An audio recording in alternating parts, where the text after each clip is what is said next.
All right, so a lot of this unit is based on what are called periodic phenomena. These are sine and cosine shaped curves-ish, okay? They don't have to be just those.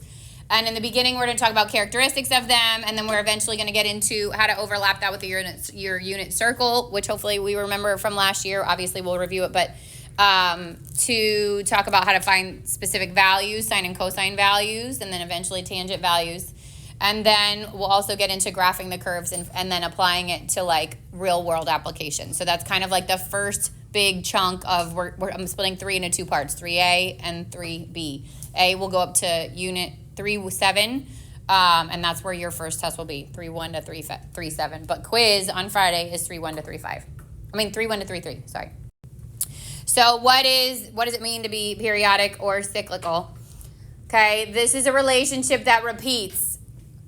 So as the input values increase, the output values demonstrate a repeating pattern. What you're seeing in front of you could either be a sine curve or a cosine curve, okay? It does not have to have that rounded edge. This could be something that like zigzags up and down, as long as it has some sort of a pattern. The pattern occurs over a successive equal width intervals. And the graph of the periodic relationship can be constructed from the graph of a single cycle. So really, I could take this graph and I could focus in on just one cycle, which would look like this. From end to end, how does it start again? That's how I can find one cycle of it. We're going to start to talk about what is the period here, what is the amplitude, what is the midline. All those things come in the next couple sections, okay? And then obviously what happens and how do we use this to determine what would happen in the future. So we're going to establish a period. What would happen if this continued on to repeat? Could I ask you something that is not on this graph? Yes, because you would assume it would continue on in that pattern. It's going to ask you for increasing, decreasing, concavity, min, and max on these things. So the period of a function is defined by the smallest change in the x values it takes for the function to repeat itself. I could look at this graph and I could say this is one repeated pattern because it repeats again here, okay? But that is not the period. The period is the smallest amount of time it takes for something to repeat. So one of these curves like that would get repeated on and on and on end. So that is your period, okay? By math terms, it's defined as the smallest positive value of k, such that f of x plus k equals f of x. So if this is my f of x, and then I take my k value and I add it to that, all of it would shift over. I could also subtract the k value from it and all of it would shift back. That's what it means by if I add k. So the first thing we're going to be able to do is actually just establish what is k. So on this graph, this would be 0, 1, 2, 3, 4. The period is 4 units. It doesn't have to start at 0. I could establish a pattern by starting it at the top here. Like I could say from here to here is a pattern that repeats itself. I just would then change my from 1, 2, 3, 4, 5. From 1 to 5, the period is still 4. So most of the time I would say it's easier to start at your y-axis, but you don't have to. If it's unclear as where it's crossing your y-axis, you can always shift it forward or back. All right, example 1, identify the length of the period for each function. Go ahead, do it. Okay, if I look at A, and again, let's say we just start at the y-axis. We don't have to, but if we start there, then this is one full period, which goes from 0 to a half. So this would be 1/2. There's no unit of measurement yet. If it said something about that being time or seconds, obviously, then we would include it, but right now, there's no unit. If you go to B and you start at the y-axis, you needed to hit the 1 again, and it doesn't happen on the screen, which means we can either kind of estimate where it's going, or you could start at a different place. So let's say instead I start at -1 down here, I'd go up, I'd want to come back down again until it hits -1, which happens here. And then the horizontal distance from 12 and -4 would be 16 units.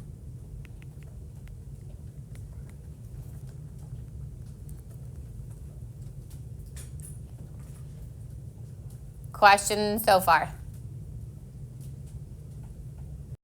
All right, example 2 says below is one cycle of a periodic function. Use the graph to answer the following questions. A, is the function increasing, decreasing, or both on the interval of 18 to 20? Well, I only have the interval of 1 to 4, right? So how do I figure out what the interval from 18 to 20 looks like? Yeah. So if I go 1 to 4 every time, right, then the next, technically 4 would start back over on here, right? Like it would do this. So it would start back over with 4 on the left-hand side, right? So it would be 4, 5, 6, 7, 8. Then would come 8 would be starting here.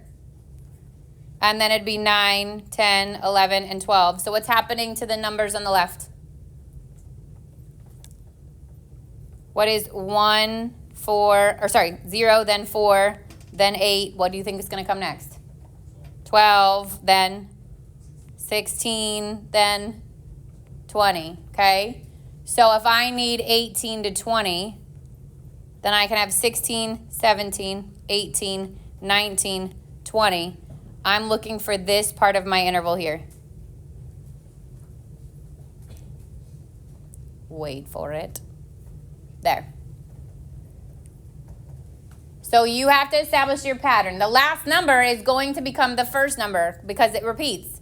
So whatever you end on is what you would start on and then figure out that interval. Just keep finding the multiples of that number. If it was 1 to 5, then it would be 5, then 10, then 15, and so on and so forth. So if I need the interval from 18 and 20, which is what I just highlighted, would you say that's increasing, decreasing, or both? It is increasing.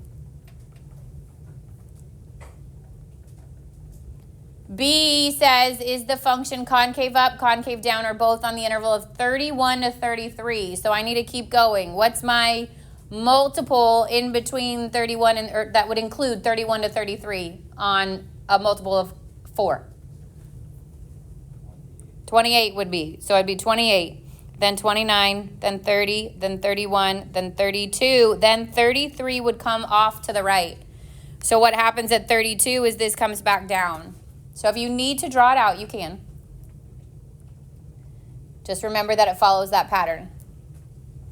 So what's happening from 31 to 33, would we call that concave up, down, or neither? Or both, sorry. That would be concave down. Wait, how do you know, like, if it's, how do you know what, like, pattern it is? Like what's going to happen afterwards, you mean? Like what, how did I draw this part? Yeah. So I know that the next part from this is the first part of this.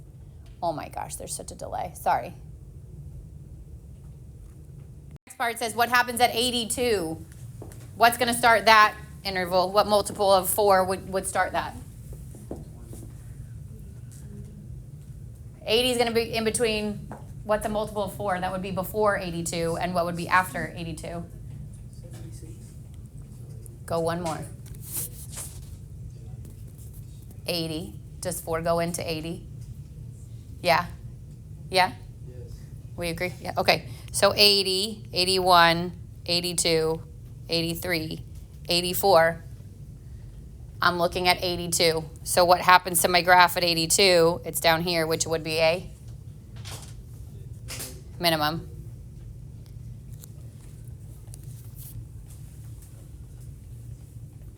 So it's multiples of 4 this time, but it's not always going to be multiples of 4. It could be multiples of 2. It could be multiples of 3. It could be whatever it is. Whatever it ends in is how that next interval would start. It's going to just duplicate from that point on.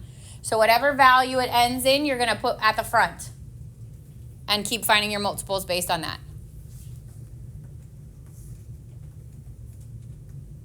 Everybody good? Period, so that's not always the same. Okay, so let's say you've got a graph.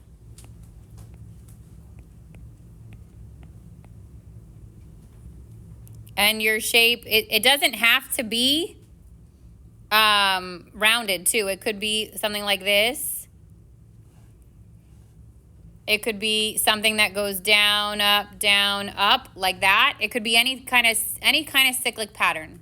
Something like that, okay? It doesn't have to, like a period that, sine and cosine curve are always going to go up and down because that's the pattern of sine and cosine, but it doesn't have to be that. It could be something like this. So let's just say it's this shape. So this has what period? If it were, obviously it's going to come back down and go like this again. So my period here is 3. So I could ask you, is something increasing, decreasing? And I could ask you what happens between 22 and 23.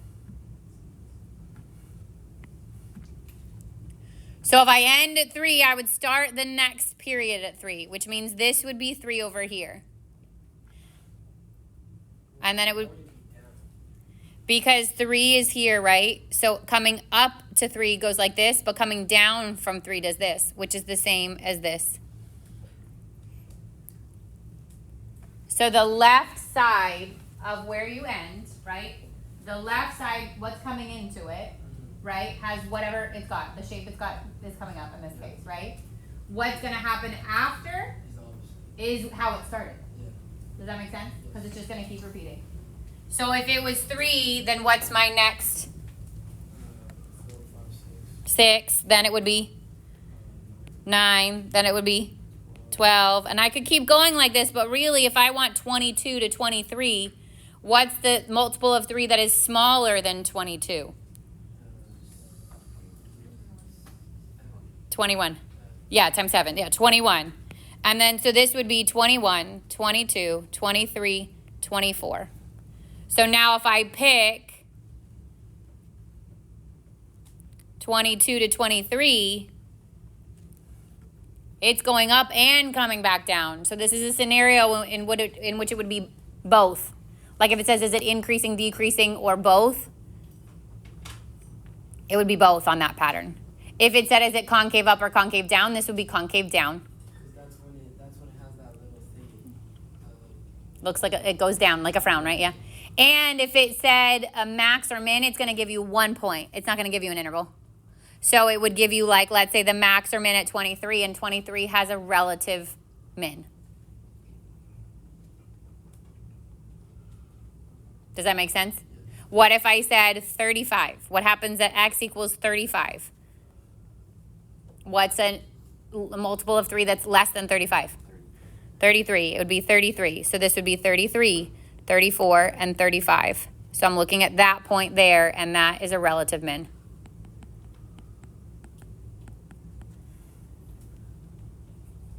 So you find period and then you find the multiples of the period? Correct. Yep. Yeah. Does it matter for these graphs if we do like starting here Nope. and ending here? Nope. But will it help us like later on if we like do how you said where? For these, they won't. I feel like for these, they're only going to give you 1 period of it. For these kinds of questions, pretty much all the ones I've seen of these are only going to give you the 1 period of it. Okay. Yeah. I was asking because like I know later on it's like the sine and cosine curve. It won't matter. Won't matter. So you'll see it will say give the, like you're going to have to build the equation. So you're going to have to work backwards from these. And it will say find the equation of the sine, if it wants the sine. Find the equation of the cosine, because you can do either.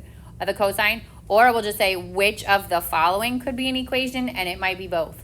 But there will only be 1 right answer. So the period won't matter how you count it. Yep. All right. Example 3, and this is where it's going to bring in your real world stuff. The blades of a box fan rotate in a clockwise direction and complete 2 rotations every second. Point A is located at the tip of the fan blade at a time t of 0, and the tip is 18 inches from the floor. When point A is at its lowest point, the blade is 2 inches from the floor. This is what I have learned about these questions. They overcomplicate it.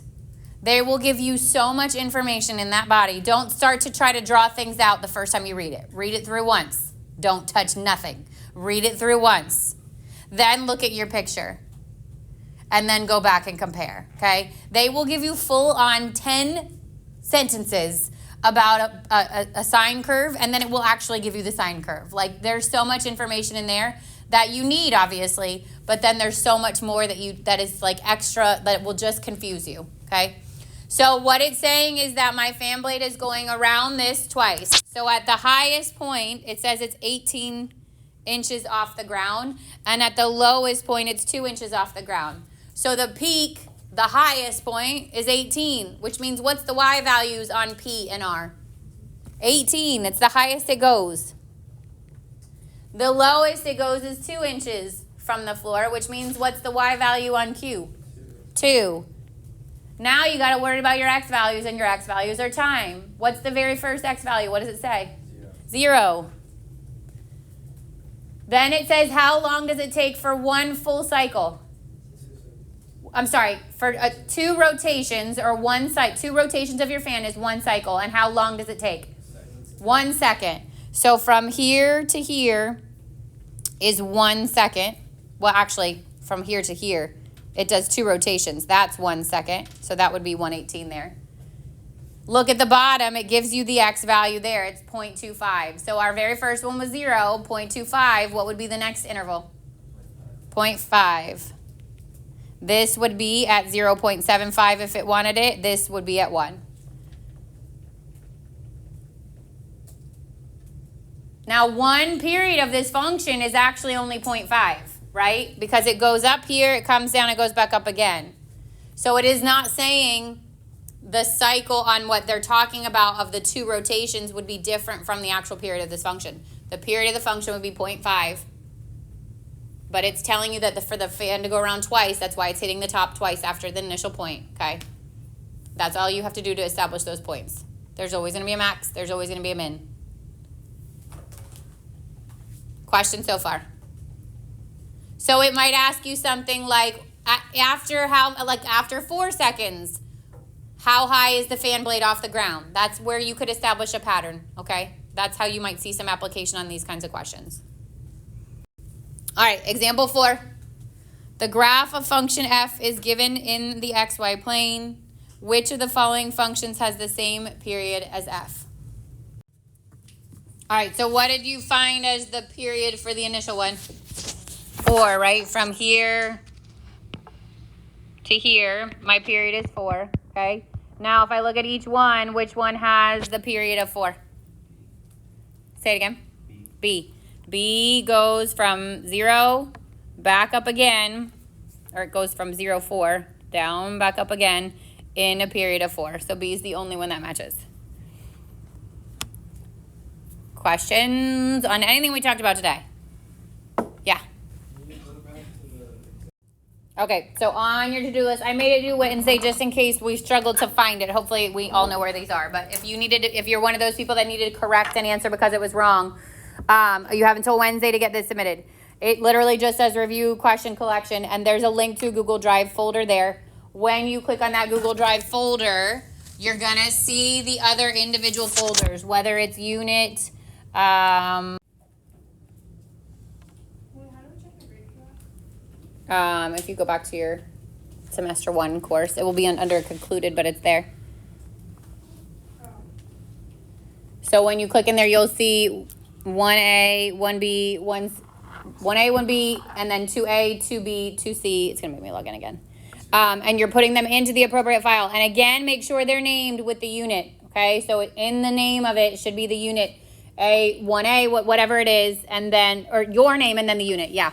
I'm pretty sure it says it's part of that. The other important thing is to make sure that you are putting the unit name in it, and then you need to put your name in the title. I put it in the instructions on the assignment, but you need to make it, oh, holy moly. Sorry, I'm in my Google Drive.